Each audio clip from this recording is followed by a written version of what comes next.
Okay, and now for the actual fur joke. Okay, so, yo mama is so fat. Oh, come on, you laughed at like murdering chinchillas, but like a yo mama joke, that's too risque. Like, yo mama is so fat that when she decides to buy a fur coat, a whole species goes extinct. Boom. Let that one sink in. It's a thinking man's joke. Okay, our next reader thinks that fur is cruel. She is against putting more fur out into the world, but she does treasure a fur coat handed down to her from her mother from Hungary. Give it up for Timea Sipos.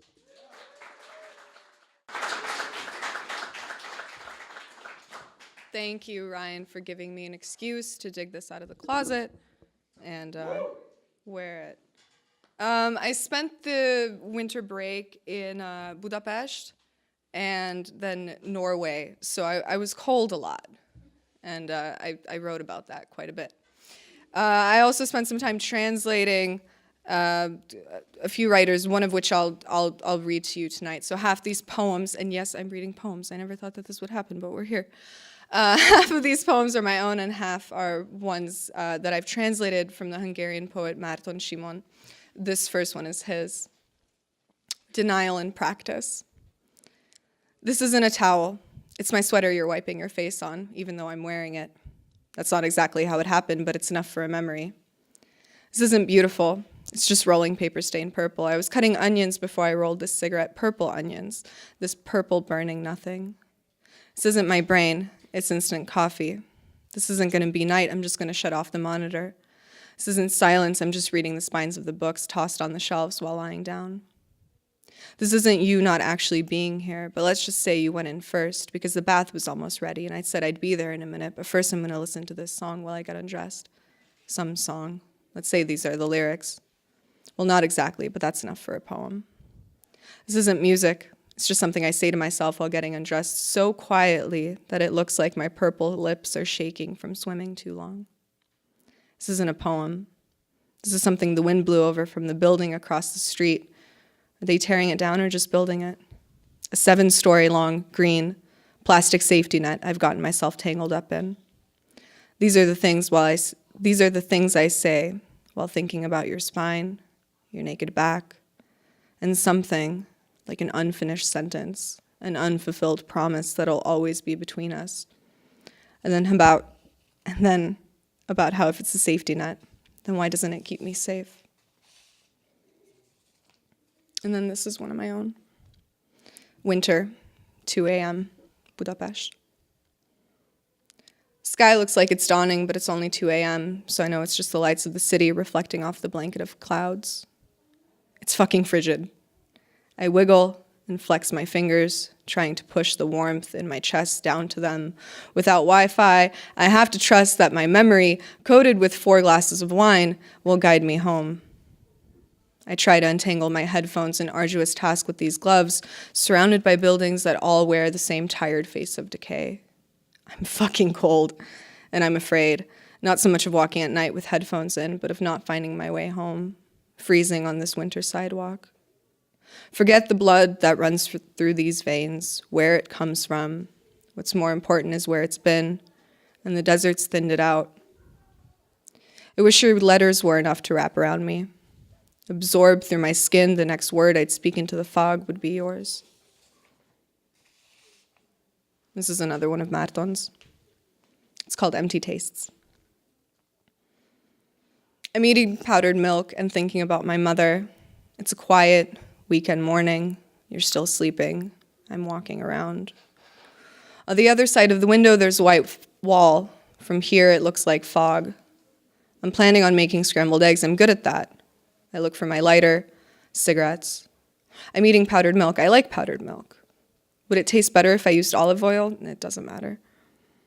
I step out onto the balcony, drinking my coffee black. It's all routine, like winter itself. The salt, the oil, wait for me. But when I look up, I see that the wall really did become fog. and that there behind it is the forest from last night's picture, the one you stared at for a long time, cutting our fight short practically in place of an answer. I didn't really understand, see? I just stood behind you, watched. The concrete below my feet is cold. There was a lost animal on the picture in a thick, milky fog, and I hope that, like my mother, I'll someday forget all this too, but right now what's happening is that the forest is here in front of the balcony and last night's picture is just developing. Coffee and ripped pages in my mouth, my cigarette almost done. I'm about to make breakfast. I love you, but this isn't a love poem.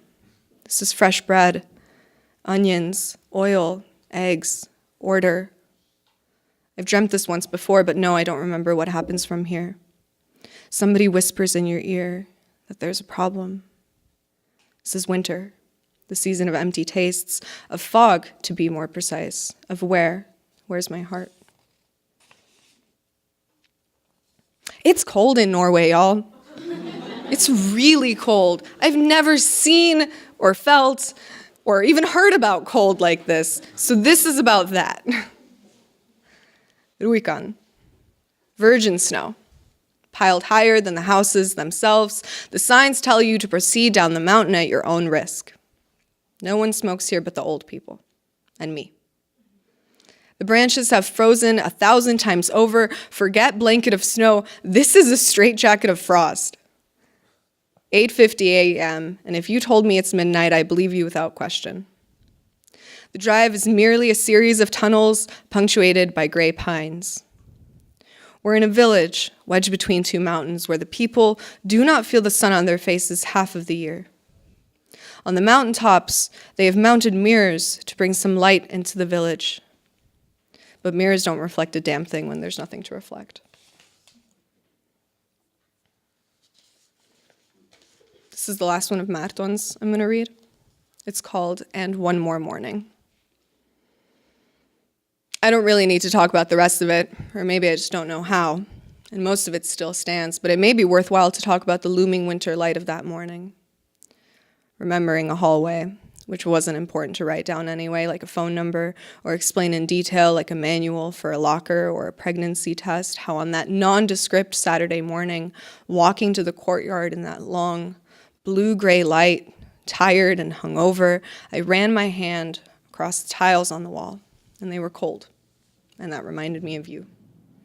I don't know why exactly, this wasn't at the beginning or the end, so it didn't make sense, but they reminded me of your cold feet.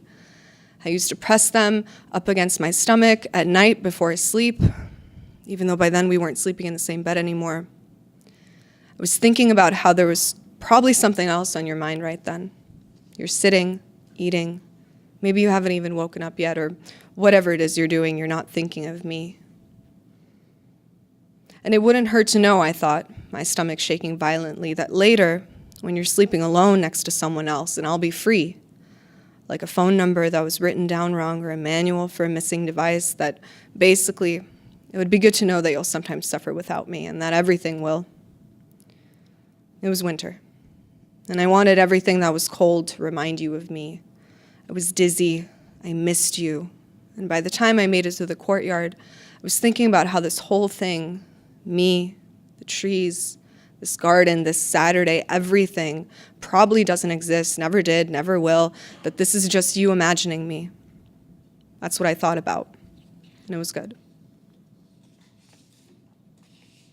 This is the last one I'll read. It's one of my own, and it's a short one. It's called The CVS on Paradise Road. If negotiating the specifics of your insurance with a frizzy-haired woman trapped in a sea of linoleum who is sorry but she cannot help you is beautiful, then I guess you could say it's beautiful here, where everyone smells of Monday rush hour. My name is Can This Line Please Move Faster? The pharmacist names me Have a Seat. Later, she calls me next. Thank you.